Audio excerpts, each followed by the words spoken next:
This is a really good collection of pictures from 1935 capturing early vacation life in Colorado. And our first image has Brownie the horse. Horseback rides were very common going around the local area of Colorado, looking at the mountains and the other surrounding areas. And the next two photographs are looking from high above the valley, labeled Overlooking Boulder from Alamo Rocks. A very nice view. And now we get to meet one of our new protagonists of this photo album. This is Betty on the ledge. And in this image it says, "The first steak fry by an old tree."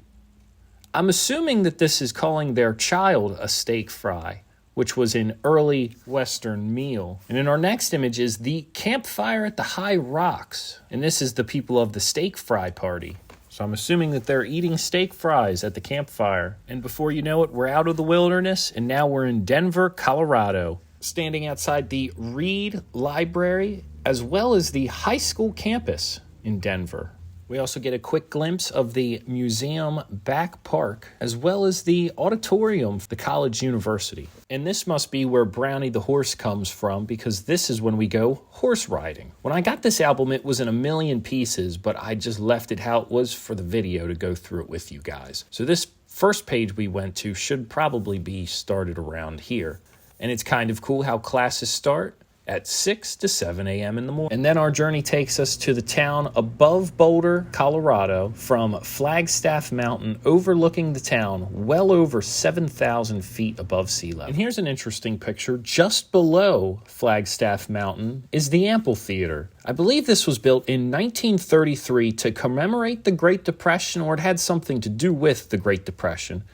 And this is a site where people would gather around to eat steak fries. So the people who made this album, needless to say, they love steak fries. And here's another picture of Betty near the Sunrise Circle. Now we're in Longs Park, near Essex Park, with Long Park, one of the biggest mountains in Colorado, towering in the background, with a little cabin out front. And here's a picture that says, "Above Timberland, tops of pines and cinders projected above the roadside. Trees became smaller on the approach to Timberland." And here's an image of the Continental Divide, 12,108 feet above sea level along the Trails Ridge Road.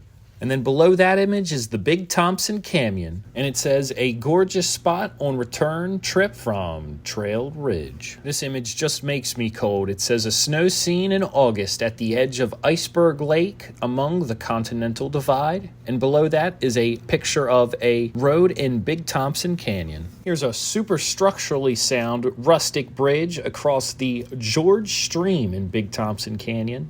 And the Garden of Gods, with Pikes Peak in the background. Red rocks formed into various shapes due to erosion. I would love to see this image in color. And here's the classic mushroom rock in the Garden of Gods. I don't think it looks like a mushroom to me, but it very well could. And here's the Stagecoach rock. Again, I don't see the stagecoach. And here's Cheyenne Public Park, the Capitol building in the background. And we also get a rodeo on July 27th. A big day in Cheyenne, the arena for the Frontier Park, rodeo parade, and the Sioux Indians. This is a really cool example of the 1935 Cheyenne Frontier Days, held each July since 1897. And you even get to see some of the Sioux Indians' war dance in the arena. And here's our last picture of the rodeo from the grandstands. Here's a picture of the Flatiron near Boulder, Colorado, seen from Green Canyon. Unfortunately, the album is all over the place, so we've gone from, I think, Wyoming back to Colorado. You don't get to see Trading Post too often. This is in Manitou. It probably had a variety of different Native American postcards, beaded items, and probably some jewelry as well. And we also have a scene of the rock in the Garden of the Gods. In time for my favorite part, the flowers that are pressed in plastic of some kind. I don't know what kinds of flowers these are, but there is 5 in total. And I think this is so cool. One looks like a thistle, a sunflower, alpine, and canyon flower, if I would have to guess. Hand-pressed wildflowers in some kind of a plastic. They've been preserved since 1935, picked along the trails and the edges of the roads or the canyons. Unbelievable finds, and they're still in perfect condition almost. If you know any information on these flowers, leave a comment below. Thank you for watching, and I hope you have a great rest of your day.